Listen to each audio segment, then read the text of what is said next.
A video eyo twagitaddemu obukadde asatu njagala kuba nti making mukyala wange Lydia Jasmine okubeera successful and colorful. Era Lydia Jasmine naye nagamba nti Fiki ye musajja gwe nakasooka okufuna ali supportive era nga yakutte millions za 3 bambi nanteekamu ne tukola video eyo ewa Social Vibes.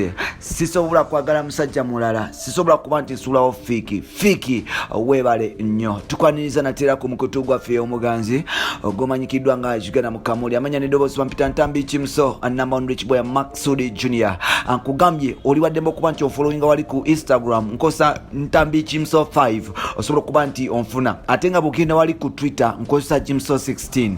Genda ku Facebook teekamu Ntambi Kimso onaaba onfuna. Muganda wange sirina buzibu nakufollowinga back bw'obanga onfollowinze. Nkwagala nnyo mbwebale kuba nti mutambula naffe olunaku lwali tukuleetedde Lydia Jasmine kugata ne Uncle Walkagasha Fik aka yes Fik Famaika yes nga balina bibatugamba. Olunaku lwa leero waliwo oluyimba olugenda mu maaso baluyita bingi lwatandise okuba nti lwogeza obwama. Shiba yavuddeyo nayogera ebigambo bingi nnyo ku luyimba lwe bayita bingi. Oba oliawo ne Mami Spice navaayo naye nayogera ensonga nagamba video yabadde yakabi.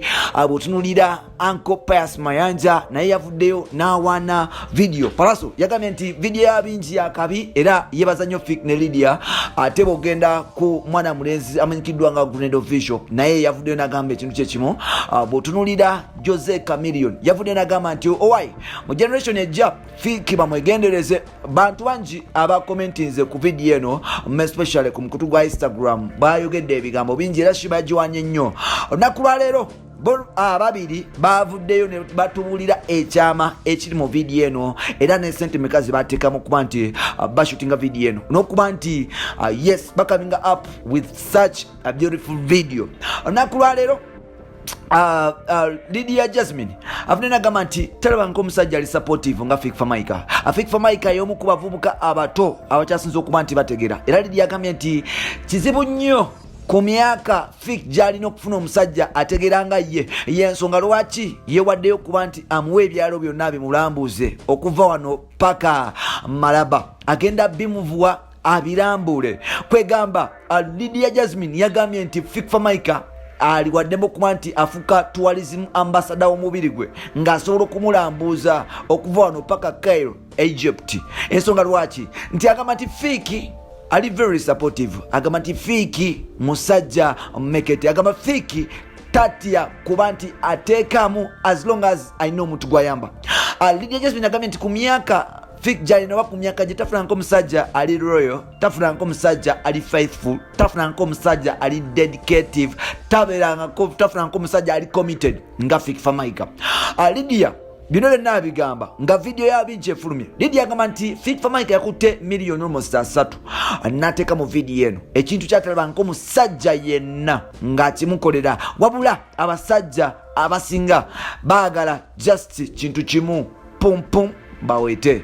Wano nno Fiki kimufuula owenkizo era Lydia Jasmine agambye nti obulamu bwange njagala Fiki nnyo because Fiki ali real, Fiki ali committed, Fiki ali serious mu career. Era agambye nti okukola n'abantu si kizibu naye okolagana ne Fiki kyekintu kyasinza okubeera ekyangu era nga Fiki muntu mulamu wakolagana naye. Agambye nti Fiki tamulabangako, alina omutima ogwa zaabu, alina omutima ogwa gold.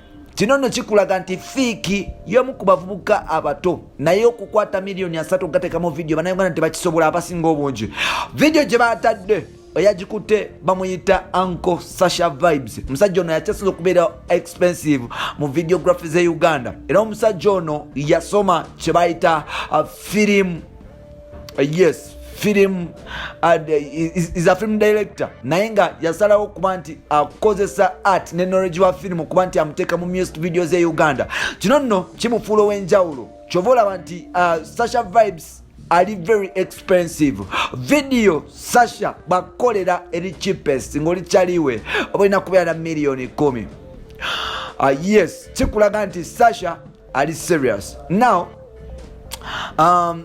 Lydia Jasmine yafunye chance omukulu Walkagasha Fik aka aka Fik Famaika nakwata milioni 3 ne basika mu video sawa zino twogenda video eyo ku YouTube channel ya Fiki ne ya Lydia Jasmine ziduka okufa obufimu lunaku lumu tekiberangawo mu Uganda. Lydia Jasmine yabadde amaze okufuna abantu 1,000 mu kitundu abagirabye ate nga ewa Fiki yabadde ayingidde 1,000.